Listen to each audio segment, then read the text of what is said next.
Hey, New Hope family, it's Pastor Matt with your devotional thought for today. In Lamentations chapter 3, the prophet Jeremiah writes, "Let us test and examine our ways and return to the Lord. Let us lift up our hearts and hands to God in heaven. We have transgressed and rebelled, and you have not forgiven." Now, before we jump to the conclusion that our God is an unforgiving God based on this particular final verse pulled out of context, we need to consider what is happening here.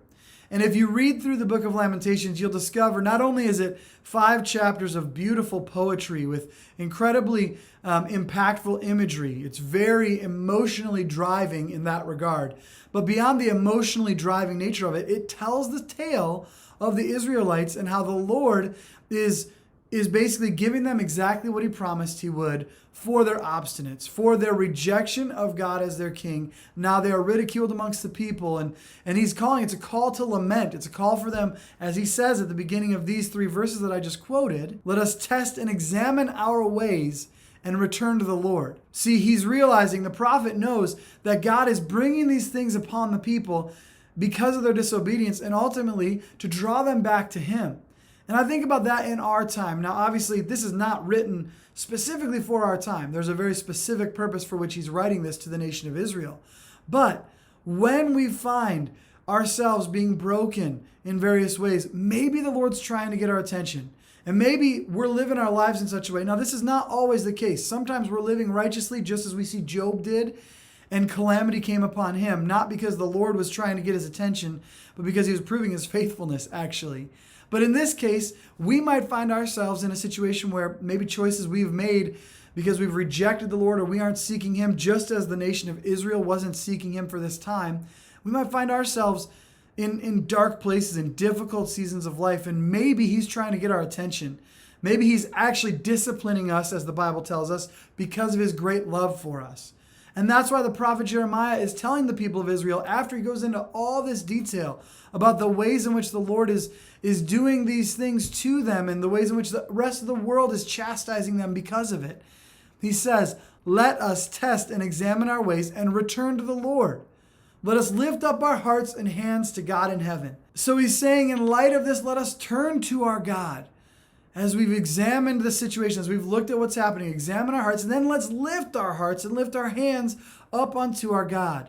Instead of neglecting him and rejecting him and trying to do our own thing, which is resulting in awful, bitter experiences for all of us, terrible, brutal circumstances because we've rebelled against our God. Instead, let's bring these things before the Lord. Let's confess this to the Lord. Let's turn back to him. And he continues in this final verse that I've quoted, we have transgressed and rebelled, and you have not forgiven. Now, again, that is not an affront against the character of our God. We know our God is a compassionate God. In fact, he just said about 10 verses previously in this section, in this very same chapter, about the compassion of our God. That God doesn't just hurt people or cause grief for no reason, but instead that he does have compassion, and it's actually compassion according to his steadfast love. And so, despite the hardship that they're facing, or maybe even because of it, they can recognize that God is compassionate. But in this verse in particular, he says, we have transgressed and rebelled, and you have not forgiven. They're experiencing a season where the Lord is bringing upon them basically the condemnation that their actions are deserving. The ridicule, the hardship that their rebellion of him is resulting in. They're basically reaping what they've sown. And in that, they're saying, you have not forgiven the trespasses that we've committed against you, the ways in which we have grieved your heart, we've rebelled against you. We stand in condemnation, not in the forgiveness of the Lord.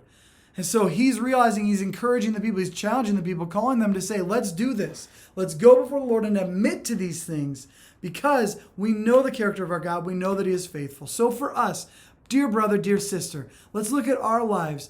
And if there are places where we find ourselves pursuing sin, may we go before the Lord and confess those things. May we lift our hearts and our hands before the Lord and surrender to him, recognizing that his ways truly are better than our ways. And see how he works as we lift our eyes, lift our face to him, seek his face, and watch how he works in the midst of our hearts.